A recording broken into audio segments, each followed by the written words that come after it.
제자입니까? 라는 책을 쓴 후안 카를로스 오르티즈가 부에노스아이레스 교회에 부임하였습니다. 그 부임했을 때는 교인 수가 184명이었는데 열심히 사역하다 보니까 2년이 지나서 600명이 되었습니다. 그 후에도 이제 전도에 가는 많은 집회에 참석해서 배운 것들을 교회에 적용을 했습니다. 미국에서 공부한 교육부 사역자들을 모셔와서 학생부, 교육부도 이렇게 부흥이 되었습니다. 보이스카웃이나 걸스카웃 같은 조직을 운영했습니다. 교회 행정도 다른 어떤 교회보다 뛰어나서 남녀노소, 유대인, 아랍인 등 인종별로 구분된 서식서가 비치되어 있었고, 또 교족부를 만들어 전화번호나 주소를 정리하였습니다. 각 사람이 어떤 직종에 종사하고 세례를 받았는지 받지 않았는지 교우 개인 신상들을 모두 정리했습니다. 노예 관계자들은 이 후안 카를로스 오르티즈의 교회 성장에 높이 사면서 주 강사로 2번씩 초빙했습니다. 그런데 이제 후안 카를로스 오르티즈 목사님은 모든 것이 뭐 잘 돌아가고 있는 것 같은데 혼자서 긴장을 풀고 있으면 뭔가 잘못되어 가고 있다는 느낌을 가졌습니다. 그래서 당회에 기도하러 가겠다고 하면서 한적한 곳으로 찾아서 기도했습니다. 그 기도 중에 이런 마음의 음성을 들었습니다. 너는 유명 음료 회사가 음료를 파는 것 같이 기계적으로 똑같은 방법으로 복음을 전하고 있다. 내가 하는 일, 나의 손길이 전혀 드러나지 않고 있다. 또 너는 조금도 잘하고 있지 않다. 교인이 200명에서 600명으로 늘었다고 해서 내가 잘했다고 생각하고 있는데 그건 잘한 것이 아니라 살만 찌우고 있는 것이다. 조금도 달라지지 않는 교인 400명을 더 확보했을 뿐이다. 그 어떤 누구도 잘하지 않았다. 200명의 영적 갓난 아이를 거느렸다면 지금은 600명의 영적 갓난 아이를 거느렸을 뿐이다 라는 하나님 말씀을 들었습니다. 후안 카르로스 오르티즈는 남미 교회에서 이렇게 경험한 것, 오르티즈가 남미 교회에서 이렇게 경험한 것 같이 한국 교회에서도 오래전부터 비슷한 경험을 하고 있습니다. 교회에 출석해도 잘하지 않는 성도들이 많이 있습니다. 성도들은 자라야 합니다. 영적으로 자라야 합니다. 그래서 오늘 말씀은 영적 성장의 비밀이란 제목으로 말씀을 전하려고 합니다. 영적 성장의 비밀 첫 번째 단계는 무엇입니까? 로마서 7장 2절 말씀을 보겠습니다. 남편이 있는 여인이 그 남편 생전에는 법으로 그에게 매인바 되나 만일 그 남편이 죽으면 남편의 법에서 벗어나느니라고 말씀하고 있습니다. 남편이 죽었음을 알아야 합니다. 또 남편이 죽었기 때문에 남편에게 있던 법들, 남편의 법에서 벗어났음을 알아야 합니다. 이 남편의 법은 무엇입니까? 율법을 말합니다. 율법에서 벗어났음을 알아야 합니다. 율법에서 벗어났는데도 여전히 율법 아래 있으면 영적 성장을 하지 못하게 됩니다. 여전히 율법 아래 있다는 것은 가진 고정관념들을 그대로 가지고 있다는 뜻을 말합니다. 이 정글에서 보낸 만일이라는 영화가 있습니다. 만일 동안에 정글에 있다는 뜻이죠. 일본이 미국에 항복을 했어도 일본이 항복했다는 말을 믿지 않고 필리핀 정글에 산 오노다 중위의 이야기입니다. 오노다에게 필리핀 루방섬의 부두시설과 비행장을 파괴하고 섬에 상륙하려는 미군이나 미군 전함을 없애라는 임무가 주어졌습니다. 그러나 그 임무는 실패로 돌아갔습니다. 미군이 루방섬을 점령했기 때문입니다. 미군이 루방섬을 점령하자 오노다와 그 부대는 필리핀 깊은 정글에 들어갔습니다. 이후 얼마 되지 않아 전쟁은 끝났습니다. 1945년 8월 15일 일본 항복이 알려졌지만 오노다와 동료 패잔병 3명은 이를 믿지 않았습니다.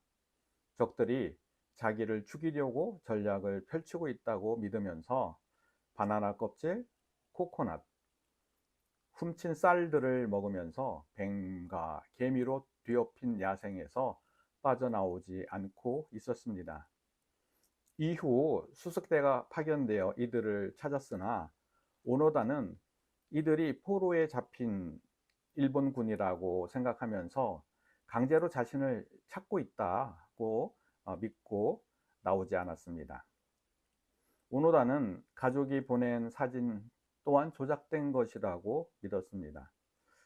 오노다 회고록에 따르면 1959년에 자신과 또 다른 패잔병 고즈가는 수많은 고정관념 속에 빠져 있었기 때문에 자신들의 믿음에 부합하지 않는 것은 그 무엇도 받아들일 수 없었다고 기록했습니다. 고즈가는 1972년 10월 필리핀 현지 경찰이 쏜 총에 사망하였지만 오노다는 그 이후에 18개월 동안 홀로 섬에 살아남았습니다. 그러다가 오노다는 노리오 스스키라는 일본 탐험가를 만나서 필리핀 정글에서 나오게 되었습니다. 일본이 항복한 사실을 믿지 않은 오노다는 어떠한 증거를 보여주어도 일본 항복을 믿지 않았습니다. 이는 일본에서 훈련을 받았을 때 만들어진 고정관념 때문이었습니다. 고정관념이 있으면 율법에서 벗어나지 못하게 됩니다. 여전히 율법 아래 있게 됩니다. 로마서 7장 3절 말씀을 보겠습니다.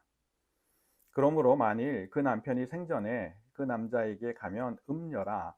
그러나 만일 남편이 죽으면 그 법에서 자유롭게 되나니 다른 남자에게 갈지라도 음녀가 되지 아니하느니라 라고 말씀하고 있습니다.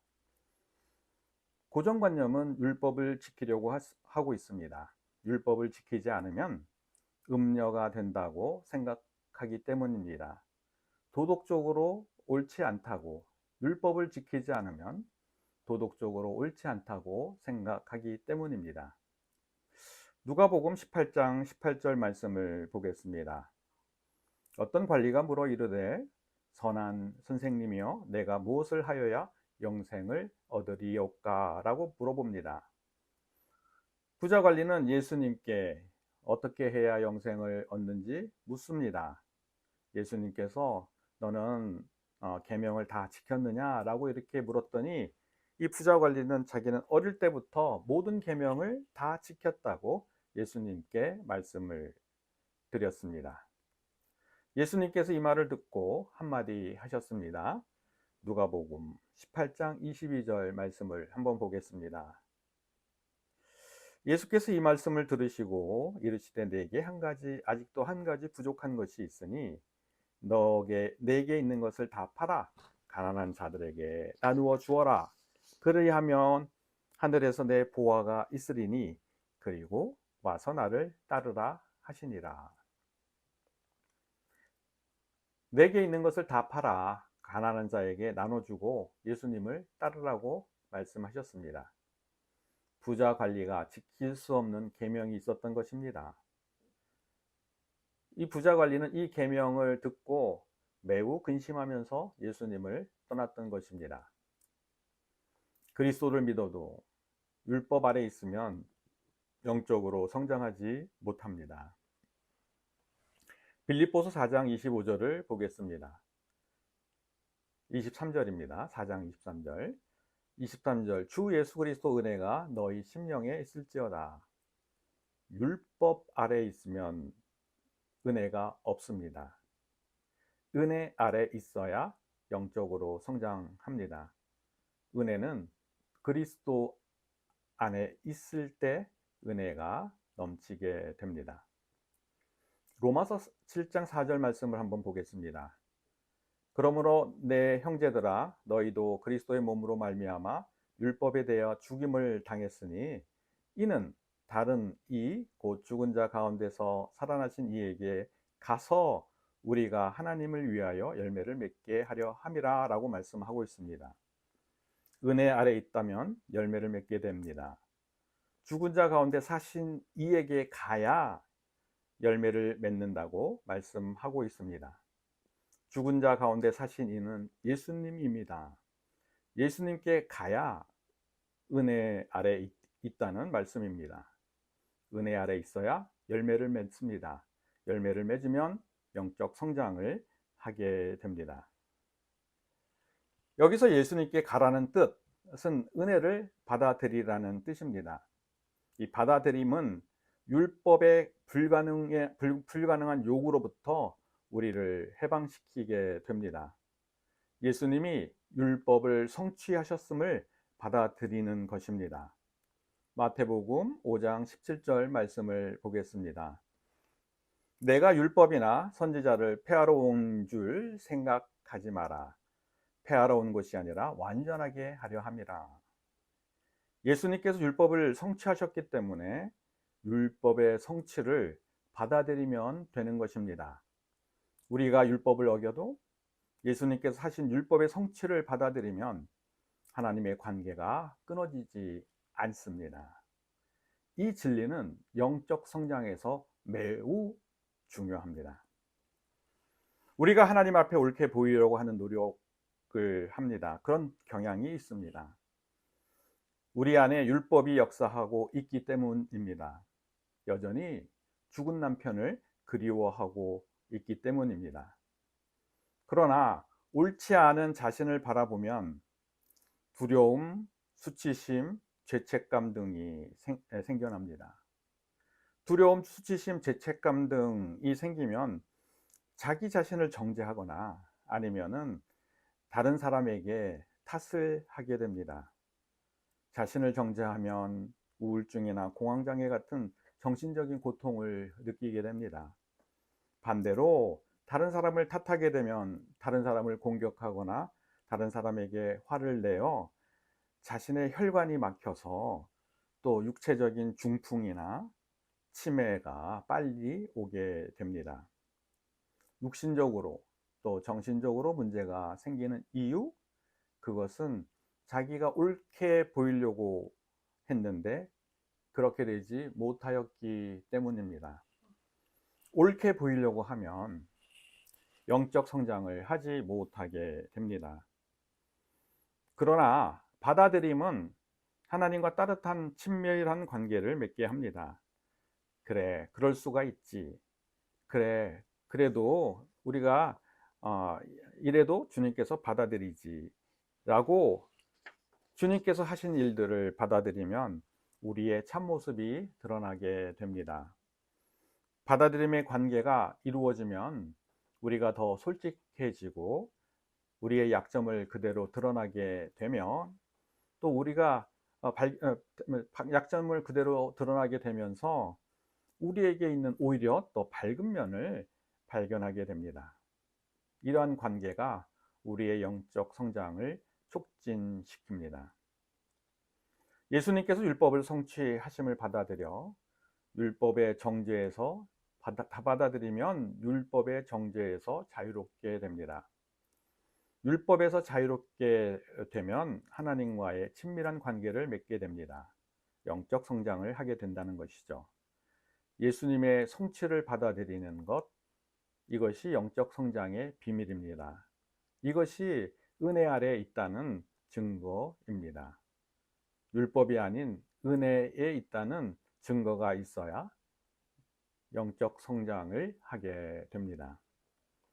두 번째 단계의 영적 성장의 비밀은 무엇입니까? 로마서 7장 11절 말씀을 보겠습니다.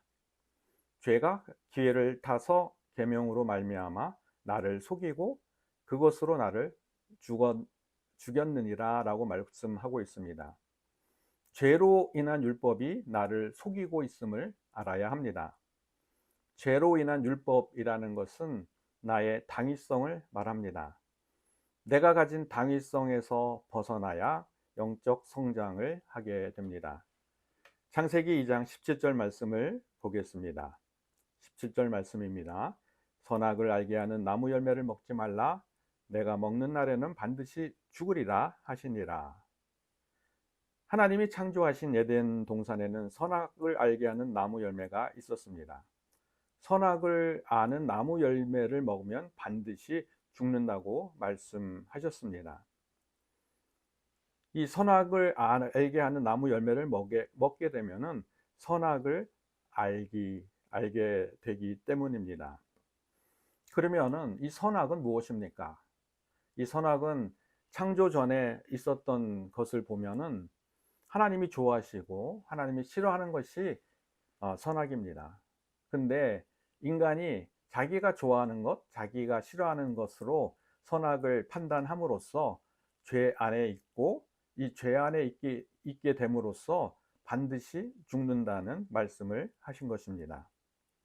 이 사람이 선악을 알게 하는 열매를 먹게 되면 어떻게 됩니까?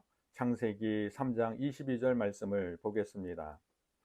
여호와 하나님이 이르시되 보라, 이 사람이 선악을 아는 일에 우리와 하나같이 되었으니 그가 그의 손에 들어 생명나무를 열매를 먹고 영생할까 한다, 이렇게 말씀하셨습니다. 선악을 알게 하는 나무 열매를 먹어서 하나님과 같이 선악을 알게 되었다고 말씀하고 있습니다. 하나님과 같이 선악을 알게 된 상태에서 영생을 하면은 인간에게 아주 나쁘게 되고 인간이 사탄처럼 되기 때문에 이 에덴 동산에서 쫓아냈다고 말합니다. 사람이 좋아하고 싫어하는 것을 여전히 은혜 아래 있어서 사람이 좋아하고 싫어하는 것을 판단하면은 이것이 뭐예요? 죄 아래 있는 것입니다. 자기가 가지고 있는 선악을 판단함으로써 어떤 일을 하게 됐냐면은 구원받기 전에 나의 선과 악의 판단으로 인해서 육신의 습관들을 계속적으로 행동하게 되었습니다. 여전히 선악을 판단하는 육신적인 습관적인 행동 때문에 자기 자신이 매여 있고 이러한 습관적인 행동 때문에 이러한 행동은 옳다고 생각하게 됩니다. 자기가 싫어하고 좋아하는 것을 판단하고 있습니다. 이러한 육신의 판단으로 인해서 나의 당위성을 갖게 된 거죠. 나의 당위성을 가지게 되면은 사탄에게 속게 됩니다. 선악을 판단하는 육신의 당위성으로 사탄은 나를 속이기 때문입니다. 이 나를 속이는 사탄의 이 당위성, 이것은 뭐냐면은 옛 육신의 습관대로 내가 그대로 행동하기 때문에 그 행동으로 인해서 나는 이것을 맞다고 스스로 판단하는 것, 그것이 사탄의 속임수입니다. 우리가 지금 말씀을 정리했는데 이렇게 첫 번째 받아들임에 대해서 만약에 하나님으로부터 내가 모든 것을 받아들인다라고 이렇게 하나님이 하신 일을 내가 모두 받아들인다고 이렇게 말씀을 드렸습니다. 근데 하나님께서 하신 일을 내가 받아들였기 때문에 하나님은 나를 온전하게 받아주십니다. 근데 만약에 내가 다른 사람들에게 나를 받아주라고 요구를 하게 되면 그것은 강제가 되고 그것은 그 사람을 억압하는 것이 되기 때문에 이 강제와 억압은 나의 당위성으로 오게 된 속임수입니다. 우리가 요구를 하는 것이 아니라 요청을 할 수 있는 것입니다. 요청을 하게 되면 우리가 그 요청을 하게 되면 상대가 이것을 주든지 받아주지 않는 것은 상대가 결정하는 것이지, 내가 결정하는 것, 그것이 육신의 당위성이고, 육신의 당위성이 있게 되면은 사탄이 계속해서 나를 속여서 나를 죽이게 하는 것입니다. 그러면 어떻게 이런 속임수에서 벗어나게 됩니까? 로마서 7장 13절 말씀입니다. 그런즉 선한 것이 내게 사망이 되었느냐? 그럴 수 없느니라.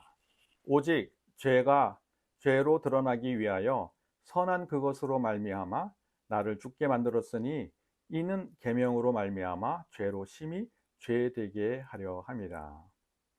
이 속임수에서 벗어나려면 나의 당위성을 드러내야 합니다. 율법은 죄인임을 알게 하는 시험지라고 말하고 있습니다. 나의 당위성이 있으면 이 당위성도 나의 죄임을 알게 하는 율법으로 나의 죄임을 알게 하는 것입니다. 그런데 이 나의 당위성은 옛 내가 가지고 있는 습관적인 행동 때문에 이 행동을 합리화하기 위해서 당위성을 그대로 가지고 있게 되는 것입니다. 이 당위성을 그대로 가지고 있으면 영적으로 성장하지 못하게 됩니다. 왜냐하면은 영적인 성장은 나의 당위성에서 성장되는 것이 아니라 은혜로 되기 때문입니다. 그래서 이 당위성을 드러내야 자유롭게 됩니다. 당위성을 드러낸다는 뜻은 나의 당위성을 안다는 뜻입니다. 내가 이 당위성 때문에 속고 있다는 것을 깨닫는다는 뜻입니다. 내가 선악으로 판단하는 이 육신의 당위성이 나를 속이고 있고, 이 속임수에 빠져서 내가 영적 성장을 하지 못하고 있다는 것을 알아야 하는 것입니다. 영적 성장의 비밀은 선악을 판단하는 육신의 당위성이 속임수임을 알고 이 속임수를 드러내는 것입니다. 당위성이 이 사탄의 속임수임을 알고 드러내기 시작하면 그때부터 자유롭게 되고 은혜 아래 있게 되고 영적 성장을 하게 되는 것입니다. 영적 성장의 마지막 세 번째 단계, 그 비밀은 무엇입니까? 로마서 7장 6절 말씀을 보겠습니다. 이제는 우리가 얽매였던 것에 대하여 죽었으므로 율법에서 벗어났으니, 이러므로 우리가 영의 새로운 것으로 섬길 것이요 라고 말씀하고 있습니다. 영의 새로운 것으로 섬기게 됨이 영적 성장의 세 번째 단계의 비밀입니다. 영적 성장의 비밀은 율법 그 자체의 글로, 율법의 조문으로 알지 못합니다. 율법 성장의 비밀은 영의 새로운 것으로 섬김으로 알게 됩니다. 영의 새로운 것으로 섬긴다는 뜻은 영의 생각에 육체와 우리의 자아가 따른다는 뜻입니다. 이제 정리를 하면은 영적 성장을 하려면 세 단계를 거치게 됩니다. 첫 번째, 은혜 아래 있어야 되고, 두 번째는 내 안에 있는 선악의 속임수를 알고 드러내야 하고, 세 번째는 영의 새로운 것으로 섬긴다. 이 섬긴다는 뜻은 새로운 생각을 가져서 이 새로운 생각을 따른다는 뜻입니다. 그러면 어떻게 우리가 새로운 생각을 가지게 됩니까? 로마서 7장 5절 말씀을 보겠습니다. 우리가 육신에 있을 때는 율법으로 말미암은 죄의 정욕이 우리 지체 중에 역사하여, 죄의 정욕이 우리 육체에 역사하지 못하게 해야 합니다. 이 말은 육신의 죄의 습관에서 벗어나야 영적 성장을 한다는 뜻입니다. 어떻게 우리가 죄의 습관에서 벗어나게 되는가? 로마서 12장 2절 말씀을 보겠습니다. 너희가 이 세대를 본받지 말고 오직 마음을 새롭게 함으로 변화받아 하나님이 선하시고 기뻐하시고 온전한 뜻이 무엇인지 분별하도록 하라. 이 세대를 본받지 말고 마음을 새롭게 해야 합니다. 여기서 마음이라는 것은 생각을 말합니다. 그러면 생각을 새롭게 해야 한다는 뜻입니다. 이 세상의 이론이나 자기의 경험이나 어떠한 생각이나 고정관념에 따라서 살지 말고 영적인 생각, 말씀의 생각에 따라서 변화를 받아야 합니다. 말씀의 생각에서 따라서 생각이 변화가 되면은 그 다음에 온전한 뜻을 분별하면서 살아가라고 말씀하고 있는 것입니다. 어떤 집사님이 계셨습니다. 70이 넘었는데 이제 이혼을 생각했습니다. 남편을 바라보면은 이제 더 이상 소망이 없다고 생각했기 때문입니다. 두 사람이 너무 달라도 달랐습니다. 한 사람은 규칙대로 모든 것을 행동하고 사는 여집사님에 비해서 남편은 자기 마음대로, 자기의 뜻대로, 자기 행동대로 마음대로 사는 사람이었습니다. 이 여집사님은 하나님께서 남편을 변화시킬 것을 기대하면서 20-30년 동안 살았지만 변하지 않는 남편을 보고 너무 실망해서 이혼하려고 했던 것입니다. 그래서 자기 자신의 말과 행동을 따라서 자기 자신을 자기 말씀과 행동을 행동과 말이 일치하는 이 여집사님은 또 이렇게 남편하고 살면서 다른 사람들에게는 굉장히 사랑이나 헌신적으로 베풀지만 남편에게는 그냥 냉담하게 베푸는 자신을 보고 자신은 이중적인 사람이라고 생각했습니다. 그리고 이 이중적인 사람은 하나님으로부터 은혜를 받을 수 없고 하나님으로부터 구원을 받을 수 없다는 극한 상황을 하게 된 것입니다. 그러나 우리가 우리 행위에 의해서 은혜를 받는 것이 아니라 우리의 그리스도의 하신 일을 성취함을 믿음으로써 은혜를 받게 되고, 또 내가 가진 겉과 속이 행동과 말이 일치한다는 그 전제는 내가 지킬 수 없음을 깨닫고, 또 남편에 대한 부분에 대해서 내가 다른 사람하고 다르게